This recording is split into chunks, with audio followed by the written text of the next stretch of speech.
फिर बढ़ते आगे, हिसार की मंडियों में सरसों की खरीद का सिलसिला 15 मार्च से शुरू हो गया था और अब तक लगभग 9,000 क्विंटल सरसों खरीदी जा चुकी है। हिसार मार्केट कमेटी के सचिव ने बताया कि सरसों की खरीद को ध्यान में रखते हुए किसानों के लिए मंडियों में सभी सुविधाएं की गई हैं। हिसार में हैफेड और हरियाणा राज्य भंडारण निगम 2 एजेंसी खरीद कर रही है। हालांकि मंडी प्रशासन के लिए बड़ी चुनौती 1 अप्रैल से गेहूं की खरीद को लेकर होगी, क्योंकि इस बार गेहूं की बम्पर फसल की उम्मीद की जा रही है। गगन जोशी ने बताया कि गेहूं की खरीद को लेकर तैयारियां पूरी हैं। 2 सुपरवाइजर्स की नियुक्ति भी मंडी में की गई है ताकि किसानों को फसल बेचने में दिक्कत न आए।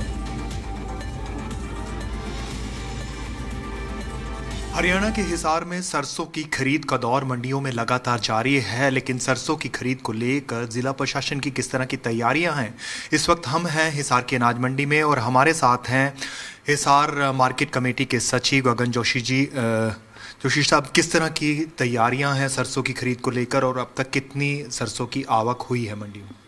हमारे यहाँ पे सारी तैयारियाँ पूरी कर ली गई हैं, जैसे कि बेसिक एमिनिटीज़ के रिगार्डिंग जो भी हमारी तैयारियाँ होती हैं, जैसे इलेक्ट्रिसिटी है, पानी का प्रबंध है और फार्मर्स को भाई सही फैसिलिटीज़ मिले, उनका गेट पास भाई उनके आते ही कट जाए, उस हिसाब से हमने सारी ड्यूटियाँ लगा दी हैं अपने कर्मचारियों की और उनको किसी भी प्रकार की दिक्कत ना हो इसका खास ध्यान रखते हुए मैंने स्पेशल इसके ऊपर 2 सुपरवाइज़र भी लगाए हैं जो मॉनिटरिंग करते रहते हैं रेगुलर इंटरेस्ट पे, ताकि किसी भी प्रकार के फार्मर्स को कोई दिक्कत ना हो।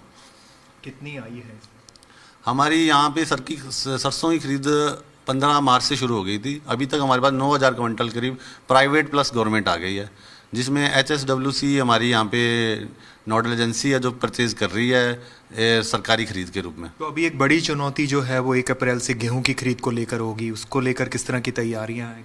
हमारी टीम पूरी तैयार है, उसमें हमें ज़्यादा कोई दिक्कत की बात नहीं है, क्योंकि तब तक हमारी सरसों की अराइवल थोड़ी कम हो जाएगी और ये गेहूं की जो अराइवल आएगी ये हमारा अप्रॉक्सीमेट है कि ये अप्रैल 10 के आसपास इसका थोड़ा पीक आएगा, जिसको हम मैनेज कर लेंगे। हमारे यहाँ पे स्टाफ की एनफ क्वांटिटी है और बढ़िया मेरे एम्प्लॉयज़ हैं, उनको वैसे भी पहले उन्होंने काफ़ी ख़रीद करने का एक्सपीरियंस है, तो जो कि मुझे लगता है कि कोई भी दिक्कत नहीं आएगी और लोडिंग वगैरह के टेंडर आज शायद हो जाएगा। तो इसलिए इस बार हमने आड़तियों को भी कह दिया कि भाई अपना साथ साथ ही इसको भरवाएं ताकि लोडिंग में कोई दिक्कत ना आए।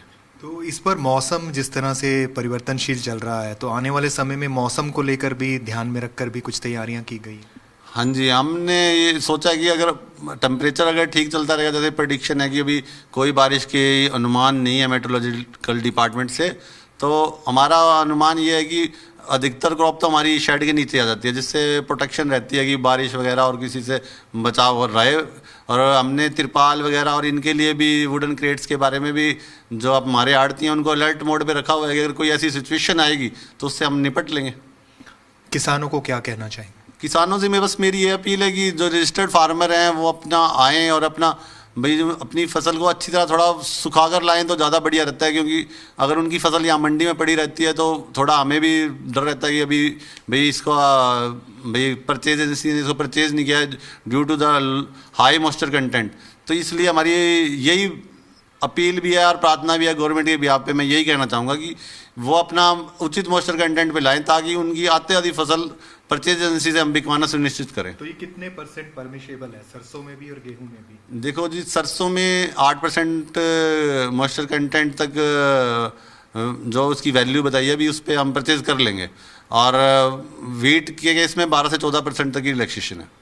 तो आपने देखा कि सरसों की खरीद को लेकर लगातार जिला प्रशासन की तैयारियां और खरीद जारी है, लेकिन आने वाले दिनों में 1 अप्रैल से गेहूं की खरीद भी अमूमन शुरू हो जाती है। ऐसे में जिला प्रशासन इसके लिए पूरी तरह से तैयार है।